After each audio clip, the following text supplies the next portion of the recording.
Happy Good Friday. Ini adalah hari Jumat Agung 2000 tahun yang lalu Tuhan Yesus ada di atas kayu salib untuk menanggung dosa saudara dan saya, untuk menebus hidup kita yang rusak dan bobrok, yang mestinya binasa, tapi kita memperoleh kehidupan yang kekal. Dan kita ada di penghujung dari khotbah berseri kita, The Road to the Cross. Dan hari ini kita sampai kepada salib. Dan khotbah saya hari ini akan berjudul Natur dan Makna Kematian Yesus Kristus. Nah, kalau saudara perhatikan tadi bagaimana melalui drama itu kita melihat bahwa kita semua bergumul, kita semua memiliki suatu longing, suatu dambaan untuk diterima, untuk tidak gagal, untuk dikasihi dan dicintai. Nah, di hari Jumat Agung ini kita akan secara komprehensif mengupas mengenai makna kematian Yesus. Bukan hanya secara teologis, meskipun nanti kita akan bahas yang teologis, tetapi dampak praktisnya secara spesifik bagi hati saudara. Kenapa salib ini begitu penting? Kenapa Yesus harus ada di kayu salib untuk menggantikan saudara? Maka teks kita hari ini adalah 1 Petrus 2 ayat 23 sampai 25 dan kemudian ada pasal 3 ayat 18. Dan kita akan membacanya bergantian. Saya akan memulainya dulu dan saudara akan membaca yang ungu. Kita akan membacanya bergantian. 1 Petrus 2 ayat 23. Ketika ia dicaci maki, ia tidak membalas dengan mencaci maki. Ketika ia menderita, ia tidak mengancam, tetapi ia menyerahkannya kepada Dia yang menghakimi dengan adil.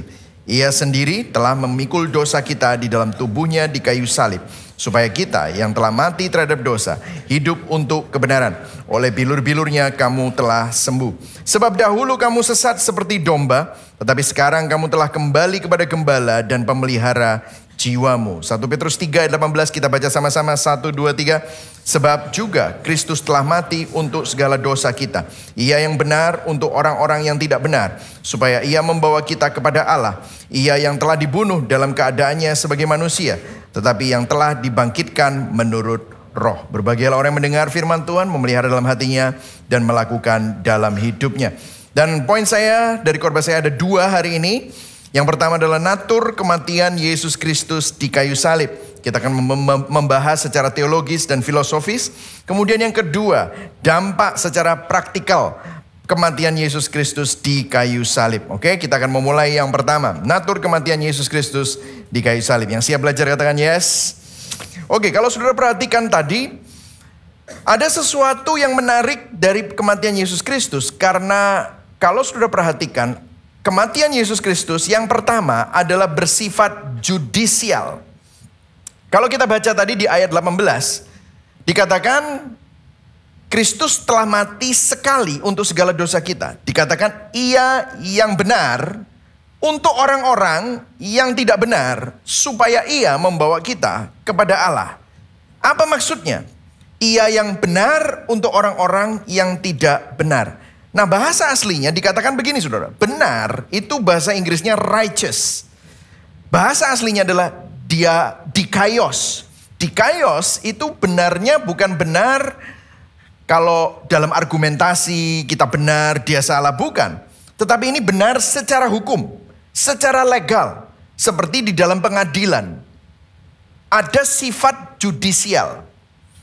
Tidak benar, unrighteous, itu bilang kata-katanya adalah adikos, yang artinya bersalah secara hukum. Di dalam pengadilan ada orang yang bersalah, divonis bersalah. Itu secara legal dan judicial dia bersalah. Artinya melalui kematian Yesus Kristus di kayu salib, dalam satu momen sentral di dalam sejarah manusia, di Jumat Agung, perhatikan di sini, Tuhan memperlakukan seseorang yang benar menjadi tidak benar. Seseorang yang tidak bersalah menjadi orang yang bersalah. Ini yang dimaksud oleh Rasul Paulus judicial. Dia memakai kata-kata yang mirip di 2 Korintus 5 ayat 21. Dikatakan begini.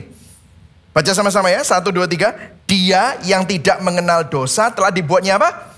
Menjadi dosa karena siapa? Kita. Supaya di dalam dia kita dibenarkan oleh Allah.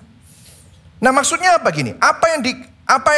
Apakah waktu dikatakan Yesus dibuat menjadi dosa, apakah Yesus berbuat dosa? Tidak. Ini bukan berarti Yesus berdosa. Atau Yesus jadi egois? Yesus gak pernah jadi egois. Apakah Yesus jadi jahat? Enggak. Yesus tidak pernah berdosa, tidak pernah bersalah, bahkan tidak pernah mengenal yang namanya dosa di dalam hidupnya. Yesus taat sampai akhir. Dia mengizinkan penghakiman Allah terjadi atas hidupnya. Lantas apa yang terjadi? Secara judisial, meskipun Yesus tidak pernah berdosa, namun secara judisial, secara legal, dia dianggap tidak benar dan bersalah sebagai orang berdosa disalib. Supaya saudara dan saya orang berdosa dapat dibenarkan saat kita percaya kepada Yesus. Saudara, banyak orang yang datang kepada saya setelah tahu kalau saya ternyata pendeta, ya kan saya sepedaan, saya maksudnya di gym, ngobrol-ngobrol sama orang gitu ya. Terus udah gitu setelah tahu, beberapa kali ketemu nggak tahu gitu ya. Karena kita ngomong bisnis, karena saya juga ada bisnis, ngomong sama istri saya kan CEO, ngobrol-ngobrol gitu ya. Terus habis itu setelah tahu, bapak ini pendeta ternyata. Waduh pak, dia langsung tiba-tiba mulai agak nggak enak gitu ya. Maaf loh ya, kalau saya tadi kapan itu ngomong tuh mesu-mesu gitu ya gitu. Terus dia ngomong gitu, saya ini masih belum tergerak kalau ke gereja. Wah, dia bilang gitu langsung gitu. Jadi dia pernah ke gereja gitu. Banyak pak, dosa saya ini banyak. Nanti kalau saya ke gereja itu kobong mungkin saya gitu saudara. Nanti Tuhan itu ada banyak halilintar, jejar-jejar gitu ya. Ya saya bilang Jumat Agung harus ke gereja gitu ya. Ayo kita ketemu gitu ya. Tetapi gini Pak, saya ini kalau mau ke gereja, hidup saya ini kotor. Tak bersihkan diriku sendiri dulu, baru nanti saya ke gereja. Nah ini saudara. Saudara, ada banyak sekali mispersepsi. Aku ingin dekat sama Tuhan, tetapi motivasi hatiku masih belum benar. Biarno aku tak membenarkan motivasi hidupku. Saya ingin kenal Tuhan, tetapi hidupku ini masih berantakan. Nanti ya satu hari aku tata dulu hidupku supaya hidupku ini tertata rapi, baru aku nanti bisa dekat sama Tuhan. Saudara, kita berpikir kita itu bisa membenarkan diri kita sendiri. Kita berpikir bahwa kita bisa menata hidup kita sendiri. Jadi orang benar dengan upaya kita sendiri. Kita berusaha mendekatkan diri kepada Tuhan dengan upaya sendiri. Bisakah kita menjadikan diri kita sendiri benar? Tidak mungkin. Kalau kita bisa, maka Yesus tidak perlu datang dan mati di atas kayu salib. Disinilah keunggulan doktrin Injil dibandingkan sistem agama manapun. Doktrin Injil berbicara doktrin imputasi. Oke, kita bilang sama-sama ya. Doktrin imputasi. 1, 2, 3. Doktrin imputasi. Apa yang dimaksud dengan doktrin imputasi? Kristus mengambil alih kesalahan saudara dan saya. Dia yang menanggungnya. Sebagai akibatnya, kebenaran milik Yesus Kristus dikenakan kepada saudara dan saya. Sehingga saudara dan saya dibebaskan dari hukuman. Ada pertukaran terjadi melalui pengimputasian di mana? Di salib. Karena begini saudara, kebenaran Kristus diperhitungkan kepada saudara. Demikian juga kesalahan saudara dan saya yang seharusnya kita yang dihukum ditransfer semua kepada Kristus. Saya masih ingat waktu saya belum mengerti doktrin imputasi. Saya ngobrol-ngobrol dengan seorang penginjil dan dia waktu di college ini dia bilang begini. Doktrin imputasi, saya nggak ngerti imputasi gitu ya. Imputasi, dia bilang begini. Kalau kamu, seorang businessman, kamu ini sebenarnya gagal bisnismu. Kamu banyak hutang. Semua mestinya disita. Rumahmu disita, pabrikmu disita, perusahaanmu disita, mobilmu disita, semestinya begitu. Hutangmu banyak sama pajak. Negara berhak untuk menyitamu. Menyita semua milikmu. Tetapi ada penjamin, ada seseorang yang bertukar tempat dengan kamu, maka bukan rumahmu yang disita, bukan hartamu yang disita, bukan kamu yang menjadi miskin. Padahal orang ini kaya sekali, tetapi dia mengizinkan kekayaannya untuk membayar semua hutang. Dia yang rugi, kamu yang untung. Itulah doktrin imputasi. Di Roma 4 ayat 4-5, Rasul Paulus menjelaskan dengan cara begini. Kalau ada orang yang bekerja, upahnya tidak diperhitungkan sebagai hadiah. Tetapi sebagai apa saudara? Haknya. Betul ya saudara? Itu orang kerja dapat gaji, upah, maka itu adalah haknya. Tetapi kalau ada orang yang tidak bekerja, namun percaya kepada Dia yang membenarkan orang durhaka. Wow, orang durhaka itu sebenarnya tidak bisa dibenarkan. Tetapi Dia yang membenarkan orang durhaka, imannya diperhitungkan menjadi kebenaran. Ini ayat bicara tentang Abraham yang berdosa penyembah berhala. Tetapi dia percaya kepada Tuhan, maka kepercayaan dan imannya itu dianggap, diperhitungkan sebagai kebenaran. Nah, ini yang terjadi kepada kita. Kematian Yesus di salib ini sebagai jalan untuk membuat kita yang berdosa menjadi benar di dalam Dia. Secara legal, secara judisial, saudara dan saya tidak bisa lagi dituntut, tidak bisa lagi didakwa. Kenapa? Karena hukuman dosamu, hukuman dosaku sudah ditanggung di atas kayu salib. Dan itu semuanya sudah lunas. Berikan tepuk tangan buat Tuhan, ini adalah kabar baik. Amin saudara. Jadi secara judisial, kematian Yesus Kristus itu membuat saudara dan saya diampuni dan menerima kebenaran. Kemudian yang kedua, kematian Yesus Kristus bersifat final. Apa maksudnya final? Dikatakan begini 1 Petrus 3 ayat 18. Sebab juga, baca sama-sama yang huruf besar, 1, 2, 3. Kristus telah mati, apa saudara? Sekali untuk apa? Segala dosa kita. Bahasa Inggrisnya keren banget. For Christ died for sins, apa saudara? Once for all. Katakan sama-sama, once for all. Sekali untuk segala macam dosa. Sekali untuk selamanya. Wow. Inilah yang dilakukan oleh substitusi Kristus. Kristus bersubstitusi dengan kita.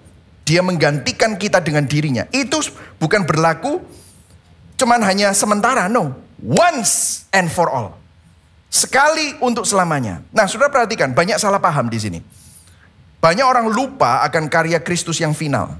Banyak orang lupa bahwa keselamatan di dalam Yesus Kristus melalui karya salibnya itu once and for all. Galatia 1, kalau saudara pernah mengikuti khotbah berseri The Book of Galatians, ya, itu eksposisi. Rasul Paulus bilang begini sama jemaat Galatia, aku heran bahwa kamu begitu lekas berbalik daripada Dia yang oleh kasih karunia Kristus telah memanggil kamu dan mengikuti suatu Injil lain. Akhir zaman, di akhir ini, di akhir-akhir, bahkan di Indonesia, banyak Injil lain, saudara ya. Katakan pada kanan kirimu, hati-hati sama Injil lain. Ya, bilang ya saudara ya, hati-hati, benar-benar saudara. Yang sebenarnya bukan Injil. Jadi Injil lain ini bukan Injil. Hanya ada orang yang mengacaukan kamu yang bermaksud untuk memutarbalikkan Injil Kristus. Nah, Paulus bilang gini, kalau kamu percaya sama Injil-Injil lain itu, kamu berbalik bukan dari seperangkat pengajaran atau seperangkat doktrin atau tidak setia sama gereja ini, bukan. Tetapi ini bicara tentang kalau kamu berbalik dari Injil yang benar, kamu itu menolak karya Kristus di atas kayu salib. Yang once and for all itu. Nah, apa yang diajarkan banyak Injil palsu? Nah, banyak orang bilang, mereka nggak akan bilang, oh Kristus itu salah, oh salib itu salah. Ini Injil palsu ya. Injil palsu itu jadi mirip Injil tapi bukan Injil. Atau mungkin kekristenan yang palsu, yang saya tadi bilang bahaya. Injil palsu itu memberikan urutan yang berubah. Urutan agama bukan urutan Injil. Urutan keselamatannya begini, bagus kamu percaya, bagus kamu percaya kepada Kristus, bagus kamu percaya pada salib. Tapi itu nggak cukup. Itu baru DP. Jadi apa yang Kristus lakukan di kayu salib itu DP. Down payment. Kamu harus meneruskan cicilan. Gimana cara meneruskan cicilannya? Kamu harus taat. Kamu harus memberi perpuluhan buah sulung. Kamu harus melakukan ibadah. Kamu harus melakukan sakramen. Kamu harus melakukan ritual demi ritual. Taat dulu. Nanti kalau kamu terus taat, DP ini sampai lunas, maka kamu selamat. Nah, ini bukan once and for all. Banyak orang berpikir percaya karena kasih karunia oleh iman, kamu diselamatkan, itu nggak cukup. Harus ditambah-tambahin. Mereka mengubah urutan Injil jadi urutan agama. Akhirnya merusak Injil yang murni. Nah, Efesus 2 ayat 8-9. Sebab karena kasih karunia kamu diselamatkan oleh iman. Satu paket. Sebab karena kasih karunia kamu diselamatkan oleh iman. Dua-duanya, kasih karunia dan iman, kamu selamat. Itu bukan hasil usahamu, tetapi pemberian Allah. Ayat 9 baca sama-sama. 1, 2, 3. Itu bukan hasil pekerjaanmu. Jangan ada orang yang memegahkan diri. Jadi semestinya Injil yang asli itu kamu percaya. Itu pun juga karena karya Roh Kudus. Makanya tadi saya senang sekali Pastor Haryadi memberikan sebuah renungan bahwa Injil bukan untuk membuat orang baik untuk menjadi semakin baik, atau orang jahat jadi baik, tetapi orang mati jadi hidup. Mati itu gak bisa memilih, tetapi kita dihidupkan sehingga kita dapat percaya, lahir baru melalui kasih karunia. Kita beriman kepada Kristus.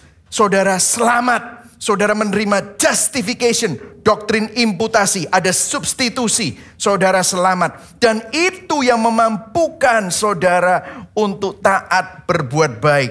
Untuk saudara dapat melakukan aktivitas rohani. Bukan supaya selamat, bukan supaya diberkati. Tetapi karena kamu sudah menerima berkat terbesar melalui kasih karunia Kristus. Yang setuju katakan amin. Saudara dan saya, kalau saudara melakukan sakramen, nanti ada perjamuan kudus. Kalau saudara memberi, itu bukan supaya saudara diberkati, tetapi karena saudara sudah diberkati luar biasa, berkat yang melebihi dari segala berkat, yaitu kita memiliki Tuhan sebagai harta terbesar kita. Kita taat itu karena kita sudah diterima, sudah diselamatkan, kita dimampukan untuk berbuat baik demi kemuliaan Tuhan. Jadi kalau saya mau memperjelas rumusnya seperti ini. Saudara percaya kepada Kristus, sola fide, hanya karena iman. Sola gratia, hanya karena kasih karunia. Solus Kristus, kepada Kristus saja. Saudara selamat, lahir baru oleh Roh Kudus, menerima hati yang baru. Once and for all. Katakan sama-sama, once and for all. Sekali untuk selamanya. Dan saudara dikasih natur yang baru, memampukan kita untuk taat dalam perbuatan baik. Artinya kita percaya bahwa karya salib Kristus itu final, sempurna, final, once and for all. Apakah ketaatan itu penting? Penting. Tetapi kita perlu menempatkan ketaatan di tempat yang tepat. Ketaatan adalah buah dari iman kepada Injil dan bukan suatu syarat keselamatan. Ibrani 7 ayat 27b juga penulis Ibrani meneguhkan apa yang dituliskan oleh Rasul Paulus. Ayo baca sama-sama. Ini bahasa Indonesia yang masa kini ya. Kita baca sama-sama. 1, 2, 3. Yesus mempersembahkan kurban hanya apa? Sekali saja untuk selama-lamanya. Ketika kapan? Ketika ia mempersembahkan dirinya sendiri sebagai korban. Substitusi yang dilakukan Yesus di kayu salib menggantikan saudara dan saya dilakukan sekali saja. Katakan sama-sama, sekali saja. Sekali saja. Untuk apa? Selama-lamanya. Bahkan Yesus Kristus di satu perkataan, salah satu perkataan dari 7 perkataan Yesus di kayu salib, dia berkata apa? Sudah selesai. Yohanes 19 ayat 30. Berkatalah ia, sudah selesai. Lalu ia menundukkan kepalanya dan menyerahkan nyawanya. Kenapa kok sudah selesai? Apa artinya? Artinya ada sesuatu yang kita tidak mampu selesaikan. Ada sesuatu yang kita tidak mampu lakukan. Yang sudah diselesaikan hanya Kristus. Apa itu yang sudah diselesaikan? Perhatikan di sini. Masalah dosa sudah diselesaikan. Hukuman atas dosa sudah diselesaikan. Kecenderungan hati kita yang mencintai dosa sudah punya solusi. Penyimpangan kita, kerusakan kita sudah dituntaskan solusinya. Solusinya sudah disediakan, sifatnya final, saudara. Nah, saya mau memberikan sedikit implikasi di sini, saudara. Tahu nggak, saudara? Mempercayai bahwa karya salib Kristus itu final. Katakan sama-sama final, final ya, final. Itu memiliki implikasi besar dalam semua aspek hidup kita. Secara teologis tentu saja, tapi secara psikologis, moral, dan spiritual. Coba tadi kita lihat ya, yang drama singkat yang cuma 5 menit itu tadi. Jason namanya ya. Itu Jason tapi diperankan oleh Varensa. Jadi kalau nanti saudara ketemu sama orangnya nanti jangan dipanggil Jason gitu saudara. Itu hanya nama panggung gitu ya. Tetapi tadi dilihat di dalam hati nuraninya dia ada banyak tuduhan. Kamu orang gagal. Kamu tidak dianggap. Kamu tidak diabaikan. Kamu diabaikan. Kamu ditolak. Kamu orang gagal, tidak dianggap, diabaikan, ditolak. Itu diulang-ulang. Nah, coba saudara. Kalau saudara ada tuduhan seperti itu, saya yakin kita semua pernah ngalami ya. Berapa banyak saudara pernah ngalami? Gak usah angkat tangan ya. Angkat tangan dalam hati aja ya. Saya juga pernah ngalami. Kamu pendeta gagal, kamu bisnismen gagal, kamu ayah yang gagal. Kamu lihatan, kamu gak dianggap sama orang. Kamu gak dianggap sama temanmu. Ya, seperti itu. Nah, gimana kita menghadapi tuduhan-tuduhan seperti itu? Saya kasih ada 2 cara yang bukan cara Injil. Sebenarnya ada 3 cara. 1 cara dunia, 1 cara agama, dan yang ketiga cara Injil. Nah kalau cara dunia, kamu orang gagal, kamu ditolak, kamu diabaikan. Cara dunia berperkara dengan tuduhan dalam hati nurani. Mereka akan berusaha mematikan hati nurani dan ngomong, enggak, aku enggak gagal, tak bukti no. Wah. Jadi kita akan semakin kerja keras, kita akan tunjukkan kepada orang. Apakah ada yang berhasil? Berhasil. Tapi kalau itu basisnya, kamu berhasil sebentar, minggu depan ada orang yang lebih hebat, kamu gagal lagi. Begitu mamamu, begitu pacarmu, begitu mertuamu ngomong gak enak, langsung saudara keamanannya goyah. Kenapa? Karena semua penerimaanmu itu berdasarkan prestasi yang fana, yang tidak bisa yang mudah sekali digoyahkan, yang tidak bisa bertahan pada saat ada orang yang lebih hebat, orang yang lebih ganteng, orang yang lebih cantik, orang yang lebih berprestasi, jabatannya lebih tinggi. Nah itu cara dunia. Makanya cara dunia berusaha mematikan tuduhan-tuduhan itu dengan self-love. Oh aku berharga karena memang aku orangnya seperti ini. Ya aku memang born this way gitu ya saudara. Akhirnya apa? Kita mengubah narasi kita. Nah cara agama berkata apa? Tuduhan-tuduhan. Saudara kan berusaha untuk menyogok Tuhan. Ya aku kan, kamu gagal. Ya tapi kan Tuhan, tolong Tuhan. Aku tak ibadah, aku tak setia. Nanti tolong ya bisnisku supaya aku enggak gagal lagi. Tuhan tolong ya kasih terobosan. Supaya aku ini nanti derajatnya naik. Nah, sehingga sebenarnya yang menjadi keinginanmu untuk beribadah itu ibadahmu transaksional. Apa yang terjadi pada saat kamu melakukan seperti itu? Bagaimana kalau ternyata terobosan yang kamu tunggu-tunggu tidak pernah datang? Bagaimana kalau pergumulan yang kau doakan supaya ini tuntas tidak pernah tuntas? Apa yang terjadi? Engkau akan bilang, udahlah percuma gak Tuhan-Tuhanan. Tadi dia berdoa, Tuhan kapan aku ini bisa keluar dari kegagalanku.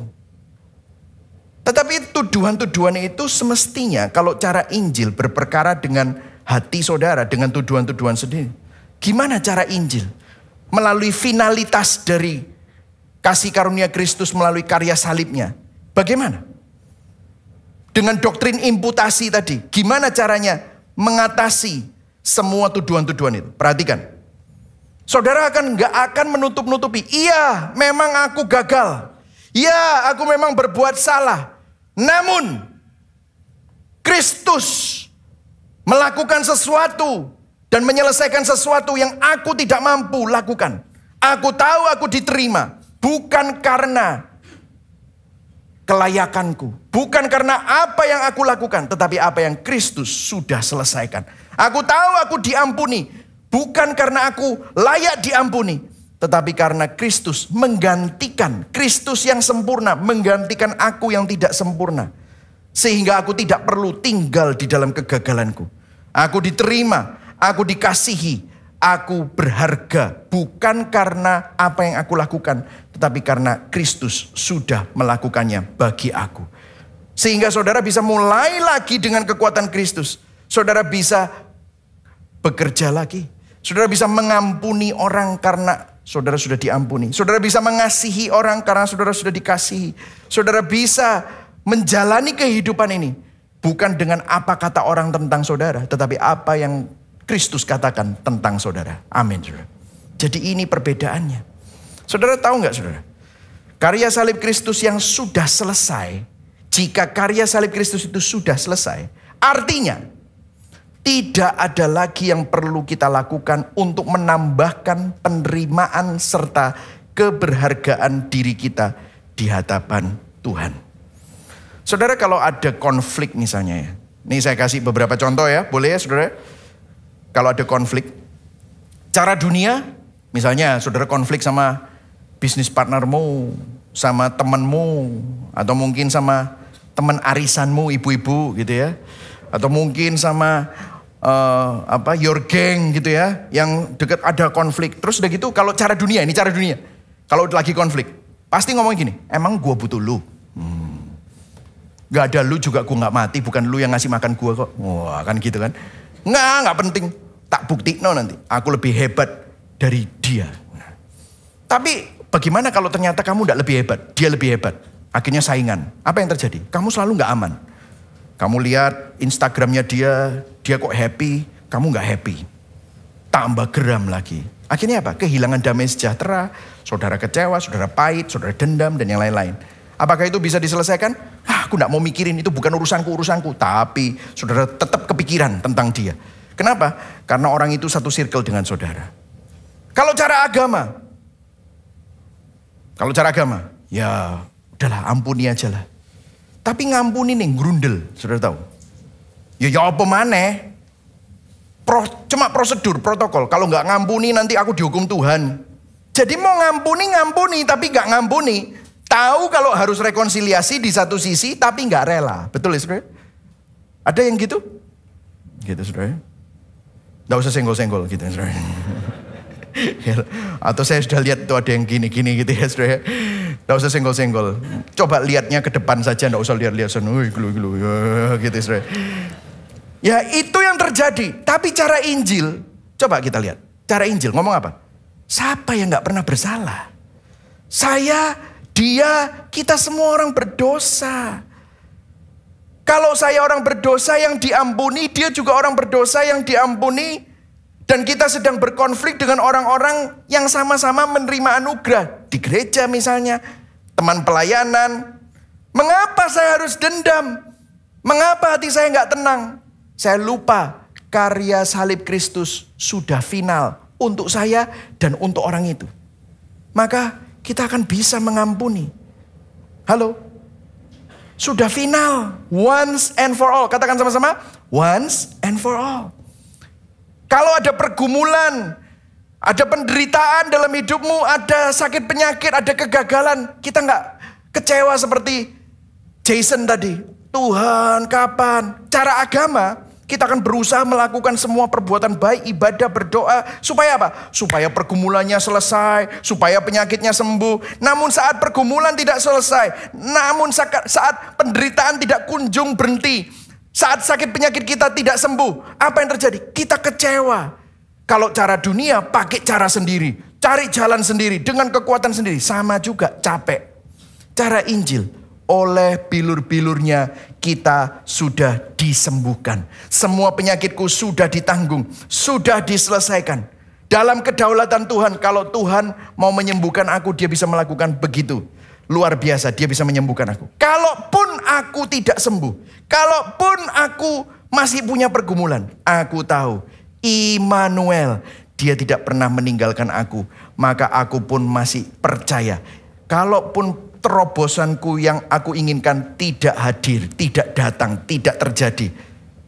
Itu tidak menggoyahkan imanku. Karena Tuhan bersama dengan aku. Yang setuju katakan amin. Pegang ini saudara. Cara Injil berbeda. Mengapa sih hati kita sering kecewa dan putus asa? Perhatikan, saya sampai tulis di bawah itu. Banyak dari kerinduan kita yang terdalam untuk apa? Bahagia, sukses, dihargai dan dicintai sebenarnya adalah upaya untuk mencoba melakukan apa yang hanya dapat dilakukan oleh Kristus bagi kita. Kita ini persis seperti Jason tadi, berusaha mendapatkan sesuatu, cari keberhasilan, prestasi, kesuksesan, pencapaian, mencari cinta. Untuk apa sih? Untuk pengakuan, mendapatkan penerimaan, mendapatkan penghargaan. Kita berusaha mengendalikan segala sesuatu demi apa? Status, mendapatkan kenyamanan. Sebenarnya kita sedang berusaha membenarkan diri kita sendiri untuk membuktikan aku ini berharga. I matter. Do you know that? Melalui salib Kristus, Tuhan di atas segala, Tuhan pencipta langit dan bumi, menganggap saudara yang tidak berharga sangat berharga. Itulah sebabnya dia rela mati di atas kayu salib untuk mendapatkan saudara. Bukankah itu merupakan penghargaan yang tertinggi yang pernah kita terima dibandingkan penghargaan dari teman-temanmu yang hari ini bisa bilang menghargai engkau, tapi besok bisa bilang membenci engkau. Saudara sadar akan hal itu? Mengapa hati kita sering kecewa dan putus asa? Kita berusaha jadi Tuhan bagi diri kita sendiri. Mengapa hati kita sering tidak tenang? Perhatikan di sini, perhatikan di sini. Ini sangat penting. Karena kita sering berusaha menyelesaikan semua yang semestinya sudah diselesaikan oleh Yesus. Dengan upaya kita sendiri. Perhatikan ya saudara. Dalam perjuangan-perjuangan kita untuk diterima dan diakui. Sebenarnya kita ini ngomong gini. Kita ini belum benar kalau kita ini belum kaya. Tuh. Jadi apa? Kita membenarkan diri sendiri dengan kekayaan kita. Maka kekayaan kita adalah kebenaran kita. Apalagi, aku belum benar kalau aku belum nikah sama orang yang tepat. Artinya pernikahan dengan orang idamanmu itu adalah kebenaranmu. Aku belum benar kalau aku belum punya anak. Kalau yang belum punya anak, ada yang anaknya laki semua. Aku belum benar kalau aku belum punya anak perempuan. Ada yang anaknya perempuan semua. Tidak punya garis keturunan. Tidak meneruskan keturunan ini. Aku belum benar kalau aku belum punya anak laki. Maka punya anak, anak perempuan, anak laki-laki. Itulah kebenaran kita. Aku belum benar kalau pergumulanku belum selesai. Belum ada jalan keluarnya. Maka hal-hal yang Anda inginkan untuk sebagai jalan keluar. Itu jadi lebih berharga daripada Tuhan. Kita berusaha menyelesaikan apa yang Kristus sebenarnya sudah selesaikan di atas kayu salib. Waktu kita memandang salib Kristus, sebenarnya disitulah semua pergumulan eksistensial kita sudah diselesaikan.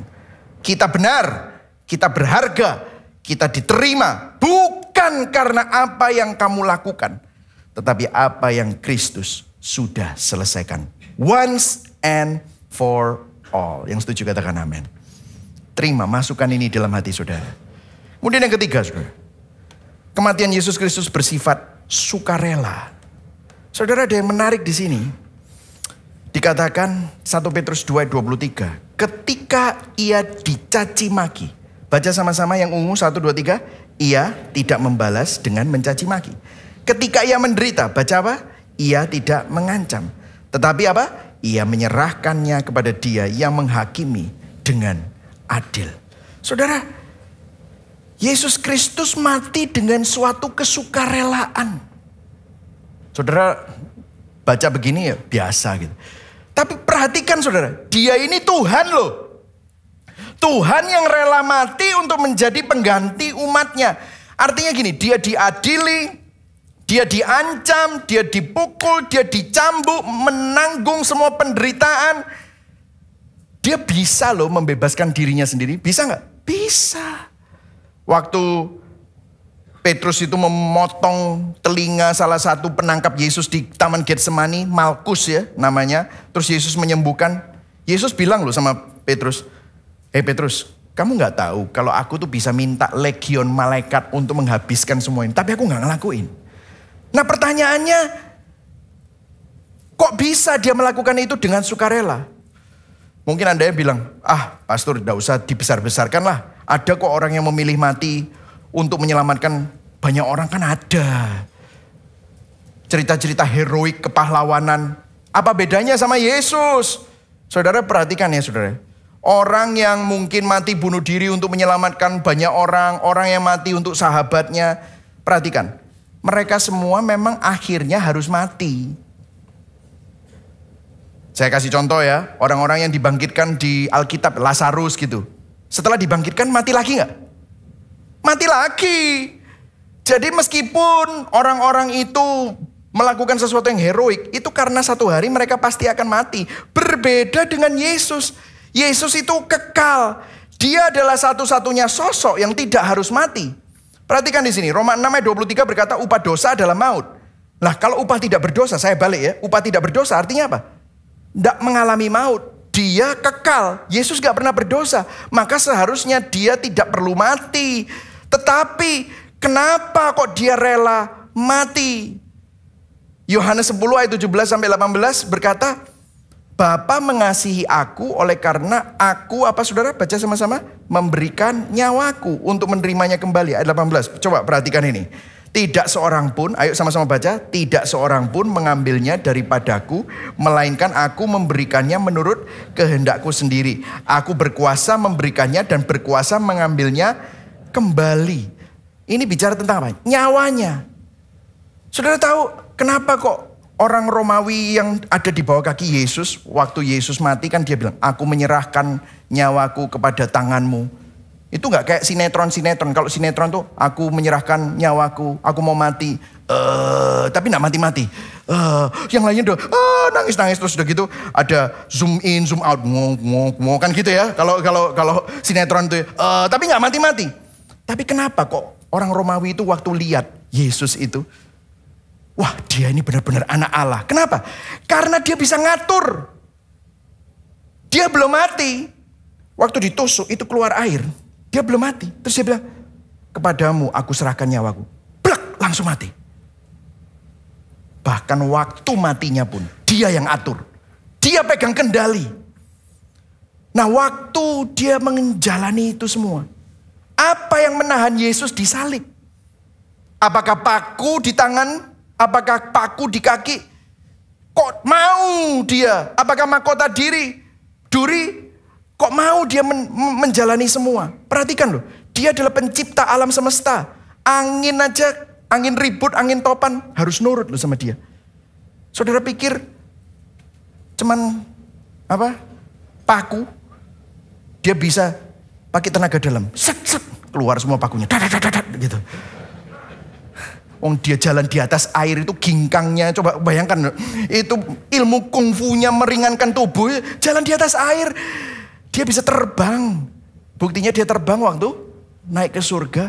Tapi kenapa dia tidak menunjukkan kekuatannya, dia tidak menunjukkan kuasanya? Angin ribut diperintah sama dia, tenang, orang mati bangkit, orang kusta sembuh, pencipta alam semesta. Apa yang membuat Yesus mau dengan sukarela menjalani salib, merasakan rasa sakit yang mengerikan, menderita di dalam kehinaan yang luar biasa, disalib? Apa yang mendorong kesukarelaan ini? Perhatikan, yang mendorong kesukarelaan Yesus Kristus ialah kasihnya. Dia ngelihat saudara saya, dia tahu kita gak bisa, maka dia yang melakukannya buat saudara dan saya. Dia mengasihi saudara dan karena begitu besar kasih Allah akan dunia ini, sehingga dia mengaruniakan anaknya yang tunggal, supaya barang siapa yang percaya kepadanya tidak binasa, melainkan beroleh hidup yang kekal. Efesus 2 ayat 4. Tetapi Allah yang kaya dengan rahmat, oleh karena kasihnya yang besar yang dilimpahkannya kepada kita, menghidupkan kita bersama-sama dengan Kristus, sekalipun kita telah mati oleh kesalahan-kesalahan kita. Oleh kasih karunia kamu diselamatkan. Berikan tepuk tangan buat Tuhan. Kasihnya yang membuat dia rela bertahan di atas kayu salib, karena dia melihat wajah saudara diselamatkan, wajah kita diselamatkan. Poin yang kedua, apa dampaknya buat saudara dan saya? Coba saudara perhatikan di sini dikatakan, sebab juga Kristus telah mati sekali untuk segala dosa kita, Ia yang benar untuk orang-orang yang tidak benar. Supaya apa? Supaya Ia membawa kita kepada Allah. Kematian Yesus Kristus di salib membawa kita kepada Tuhan. Saudara, kita jatuh bangun di dalam hidup kita, gak stabil. Dulu saya pikir kalau saya punya tujuan hidup, maka Tuhan akan menyayangi saya. Kalau saya punya visi, maka Tuhan akan berkenan sama saya. Kalau saya punya urapan, saya kejar urapan, maka Tuhan akan berkenan sama saya. Kalau saya dekat sama Tuhan, maka Tuhan akan senang dan berkenan sama saya. Apa yang membuat kita dapat terus dicintai Tuhan? Apakah visimu? Apakah doamu, apakah urapanmu, bahasa rohmu, kemampuan teologimu, kerajinanmu baca Alkitab? No. Lantas apa yang membuat Tuhan terus berkenan dan terus mencintai kita? Meskipun kita jatuh bangun, kita nggak setia, meskipun kita bisa gagal. Perhatikan di sini, salib Kristus. Itu yang membuat Tuhan tetap berkenan sama saudara. Waktu kita memandang salib Kristus, perhatikan, gara-gara semua dosa kita, Kristus harus ada di sana. Yesus harus mati di atas kayu salib untuk apa? Bawa saudara kembali kepada Tuhan. Waktu Adam dan Hawa jatuh dalam dosa di Taman Eden, ada suatu keterpisahan antara Tuhan dengan umatnya. Namun pada waktu Yesus tergantung di atas kayu salib, waktu dia berkata sudah selesai, di situ ada akses masuk untuk kita kembali kepada Tuhan. Waktu kita memandang salib, di situ kita hancur. Gara-gara semua dosaku, Kristus harus disalib. Namun pada saat yang sama, hati kita juga meleleh karena kasih Allah yang besar. Kristus rela ada di sana untuk membawa kita, membawa saudara, membawa saya kepada dirinya sendiri. Salib Kristus adalah bukti kasih Tuhan yang besar, yang kuat, dan yang sempurna. Kasih Allah begitu besar sehingga tidak ada yang mampu membendungnya. Kasih Allah begitu kuat sehingga tidak ada yang mampu mematahkannya. Kasih Allah begitu sempurna dan murni sehingga tidak ada yang mampu mencemarinya. Mungkin kalau ada di antara saudara yang sedang bergumul dengan penderitaan, saudara bergumul dengan sakit penyakit, bergumul dengan masalah dalam hidupmu, hari ini pandang sama salib Kristus. Karena di salib, pada waktu kita memandang kepada salib Kristus, kita bisa melihat bahwa Tuhan sebenarnya peduli. Kalau engkau merasa Tuhan ada yang ngerti tentang apa yang aku alami, no, Tuhan mengerti. Karena dia sudah mengalami penderitaan di atas semua penderitaan. Dia menjalani pergumulan di atas semua pergumulan. Tuhan peduli. Tuhan mengerti. Tuhan mengasihi. Kenapa? Dia seharusnya tidak harus melakukan itu. Tapi dia melakukan itu untuk merengkuh kerapuhanmu. Sehingga waktu engkau merapuh, waktu engkau dalam keadaan rapuh, Tuhan bisa bilang, I've been there. I am with you. Bahkan melalui kematian yang paling ngeri di salib, dia tidak pernah kehilangan kendali. Melalui penderitaan yang paling berat di salib, dia mengeluarkan keselamatan. Apalagi masalah keuanganmu. Apalagi masalah kankermu. Apalagi masalah rumah tanggamu. Mungkin saudara merasa, aku gak layak Tuhan. Mana mungkin kau menerima aku. Yesus bisa bilang, semua yang tidak layak, semua dosa kejahatan, aku tanggung di atas kayu salib. Hukuman murka Allah atas semua dosa dan kejahatan sudah ditanggung oleh Yesus. Membuktikan bahwa Yesus mencintai saudara. Yesus memberikan dirinya untuk saudara. Tidak ada lagi penghukuman bagi mereka yang ada di dalam Kristus. Tangan Tuhan selalu terbuka. Kasih-Nya tidak tergoyahkan buat saudara. Dia sudah menjalani semuanya untuk saudara. Martin Luther berkata begini, when I look at myself, I don't see how I can be saved. But when I look at the cross of Christ, I don't see how I can be lost. Ketika saya melihat diri saya sendiri, saya tidak melihat bagaimana saya bisa diselamatkan karena dia merasa dirinya begitu bobrok. Tetapi ketika saya melihat salib Kristus, saya tidak melihat bagaimana saya bisa terhilang. Karena di salib Kristus, pada waktu saudara jatuh dalam dosa, waktu saudara gagal, doktrin salib mengangkat dan menghibur kita dalam kedalaman kasih karunia-Nya dan belas kasihan. Nah, apalagi dampaknya selain saudara dibawa dekat sama Tuhan? Yang kedua, Yesus Kristus mati di salib supaya kita mati terhadap dosa dan hidup untuk kebenaran. Di 1 Petrus 2 ayat 24 dikatakan begini. Ia sendiri telah memikul dosa kita di dalam tubuhnya di kayu salib. Supaya, apa saudara baca sama-sama? Supaya kita yang telah mati terhadap dosa hidup untuk kebenaran, saudara. John Piper bilang begini. Anugerah bukan hanya hukuman yang diringankan saat berdosa. Anugerah adalah suatu pemberian dan kuasa Tuhan yang memampukan kita untuk melawan dosa. Grace is power, not just pardon. Kasih karunia adalah kekuatan, bukan hanya pengampunan. Saudara, menarik ya di ayat ini, sins. Itu dosa, itu bahasa Inggrisnya adalah sins, pakai S. Biasanya kalau bicara tentang penebusan Yesus, itu selalu sin huruf besar tanpa plural. Sin, S-I-N, tidak pakai S. Tapi kalau sins, itu dosa-dosa yang banyak. Itu bicara tentang apa? Perbuatan-perbuatan dosa yang spesifik. Seakan-akan Rasul Petrus ingin berkata, tahu nggak kamu? Waktu Kristus mati di kayu salib, itu supaya kamu tidak lagi terbelenggu oleh masalah pornografi. Supaya kamu tidak lagi jadi orang materialistis. Supaya kamu tidak lagi jadi orang yang suka nipu. Supaya kamu tidak jadi orang yang dibelenggu oleh ambisimu. Jadi orang yang gak punya integritas. Kristus menjalani penderitaan. Yesus terpotong dari Allah. Yesus dimahkotai duri. Supaya apa? Supaya kamu mati terhadap kecanduan-kecanduan narkobamu, kecanduan-kecanduan pornografimu, kebohongan-kebohongan yang kamu percayai.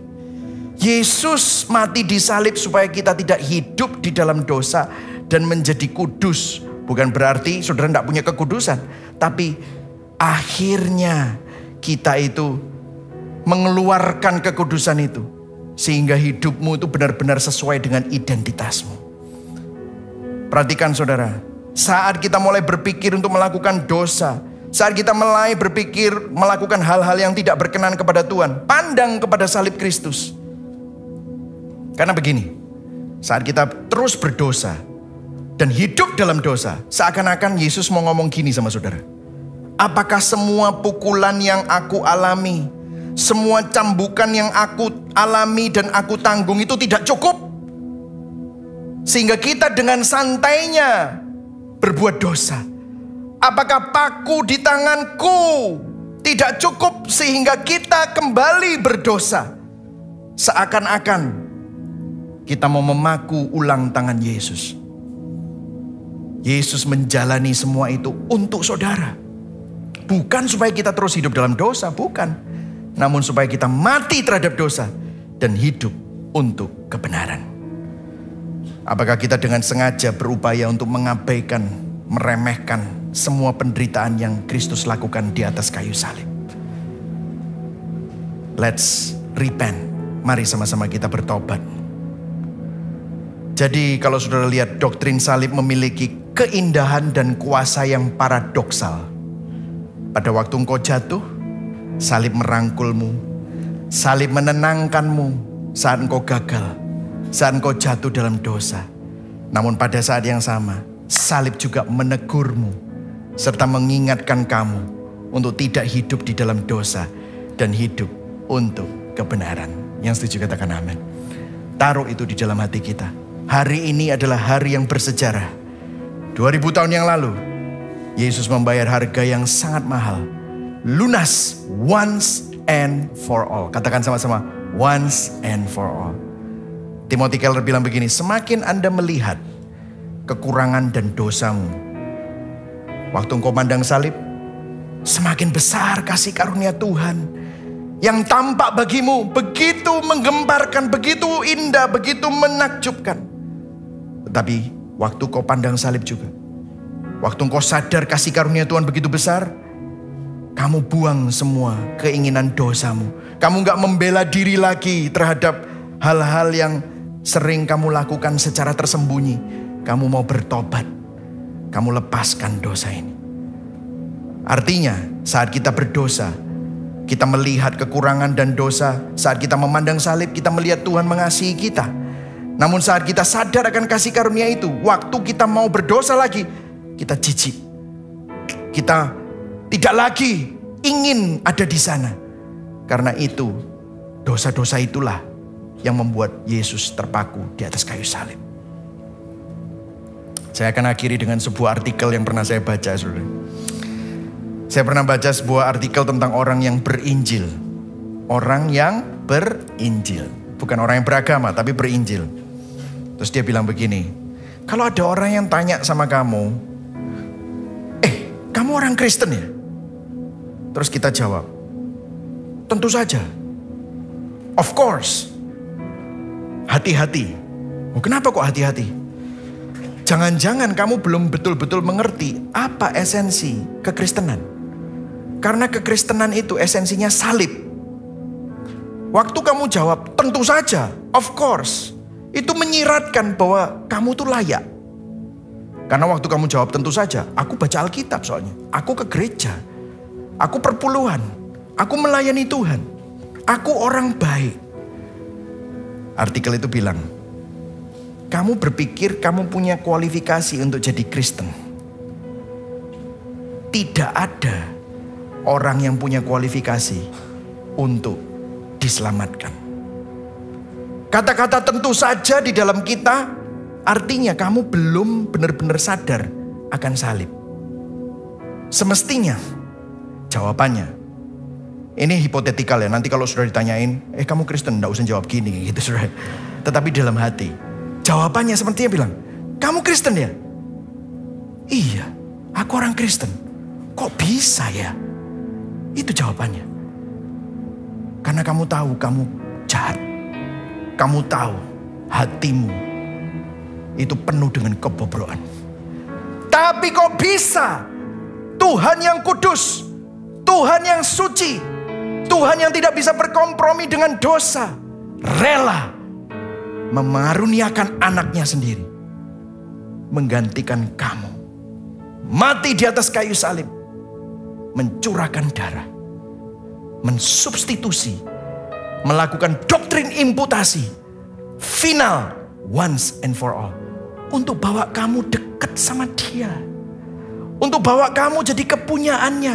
Padahal kamu buruk rupa, you're not lovely at all, tapi Dia selamatkan kamu untuk membuat kamu jadi lovely and beautiful before Him. That is the gospel. Itulah makna Jumat Agung. Sadarkah kita bahwa Kristus mati di kayu salib satu kali untuk selamanya, demi membawa kita kepada Allah. Supaya apa? Kita mati terhadap dosa dan dimampukan hidup dalam kebenaran. Amin, saudara. Mari sama-sama kita bangkit berdiri. Saudara diberkati hari ini. Good Friday. Sebenarnya there is nothing good about it. Karena Kristus mengalami something bad. The worst. Yang paling hancur. Supaya apa yang baik dari Tuhan menjadi milik kita. Reflektifnya saudara. Apa atau siapa yang kita jadikan keyakinan? Apa atau siapa yang kita andalkan di dalam kehidupan? Apakah kita berpijak pada hal yang fana? Kekayaanmu, kemampuanmu, pengakuanmu, prestasimu, pencapaianmu, atau dirimu sendiri? Ataukah kepada salib Kristus yang indah?